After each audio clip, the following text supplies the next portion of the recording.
don't press that button. If you ever notice your elevator's buttons glowing in a pattern you've never seen before, don't press them.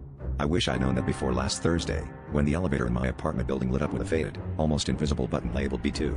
I lived here for 5 years and never seen it. Curiosity won, and I pressed it, the door sliding shut with a whisper I could have sworn sounded like my name. What happened next is the reason I'm recording this, so someone, anyone, might believe me.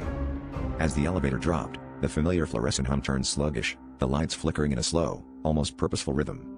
When the doors finally opened, I stepped into a hallway that didn't belong, dim, lined with olive green wallpaper peeling at the corners, and the air thick with the scent of old perfume.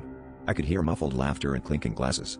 3 people stood just ahead, a little girl with braids, a tall man in suspenders, and an elderly woman with a cane, all dressed as if from different decades. They looked up at me with wide, expectant eyes, as if they'd been waiting. The girl smiled and tugged my hand, pulling me down the corridor past numbered doors I didn't recognize.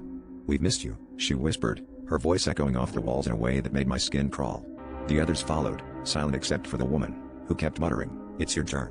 I tried to back away, but the elevator doors had vanished, no trace of them left. Panic set in as I realized none of this matched any floor in my building, and every attempt to find a way out led me past the same strange neighbors, repeating the same words, their faces growing more and more desperate. Finally, I stumbled into a room where dozens of faded photographs lined the walls, each one showing tenants standing just like the neighbors I'd met, all with hollow, pleading eyes. In the center was a fresh, empty frame. As I stared in horror, the girl pressed a cold hand to my back. "Now you remember us," she whispered. My phone screen flickered, showing my reflection fading, their faces crowding behind me. "If you see a button you don't recognize, don't press it.